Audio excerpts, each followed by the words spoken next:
the first thing a frame does for you is make almost everything irrelevant. And that's so great, because that's what you want. You want almost everything to be irrelevant, because otherwise you're going to be so flooded with information that that's what hallucinogens do, at least in their initial stages, is they take away that filter and make everything relevant. You can read about that in Huxley's Doors of Perception. He does a great job of describing the initial stages of a mescaline experience. And what happens is that all of the memory, in some sense, that regulates his perceptions is stripped off.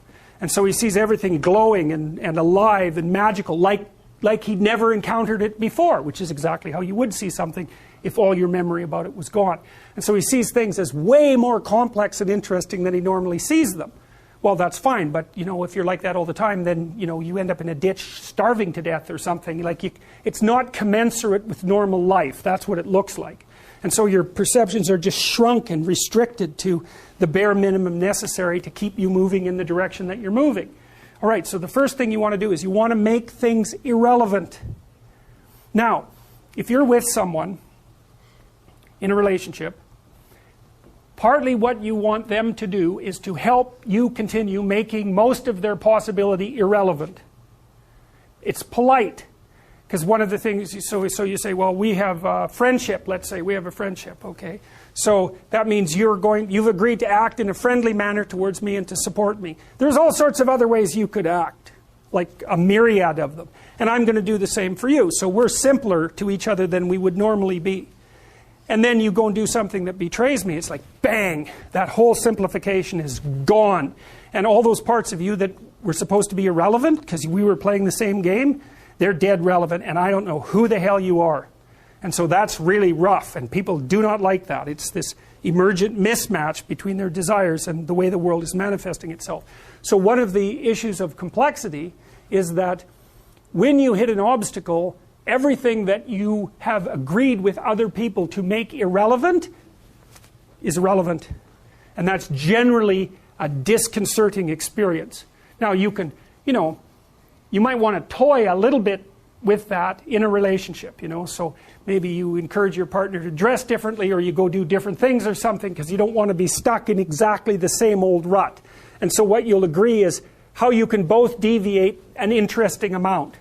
But that's voluntary and controlled. It's not the same at all as having that little mess of 80 million snakes pop up right in front of you, which is the last thing you want to have happen.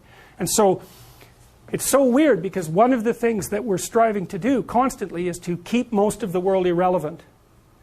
And our cultural systems are designed precisely for that purpose. And part of what you do when you disrupt them is you force people to consider a far more range of relevance than they are even vaguely comfortable or vaguely competent to manage. And it just burns them to a crisp. Because what your body does is, if all of a sudden everything around you is irrelevant, like I could say, you're stripped naked, I take you in a helicopter, drop you right into the middle of a jungle at midnight. It's like, you're not bored. Standing there, frozen, paralyzed, everything is interesting. Well, too bad for you. Because too interesting is very little different from terrifying.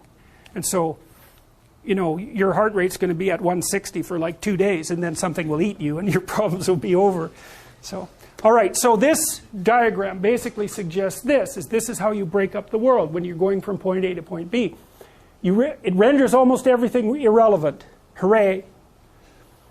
And then what happens is the rest of the world is broken up into obstacles that get in your way and tools that facilitate your movement forward. And that's actually what you see when you come into a place. Like when you come into this room, these are obstacles insofar as you can't walk through them, and those are tools insofar as you can sit on them and watch the class. And this is a tool, and these are tools, and this is a tool, and I'm a tool for, although I'd never admit it, but anyways, I'm a tool because you need to take this class in order to advance towards your degree.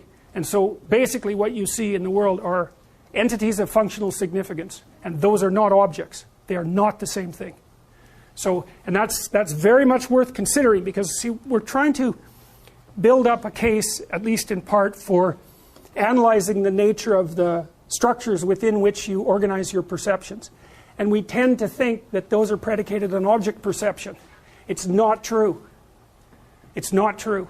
They're predicated on relevance conception. Does it help you? Does it get in your way? Or is it irrelevant? That's what you want to know. If it helps you, you're happy about it. If it gets in your way, you're negatively predisposed towards it. If it's irrelevant, it's invisible. And so if your little scheme is functional, your little frame is functional, then most of the things that you encounter are mildly positive.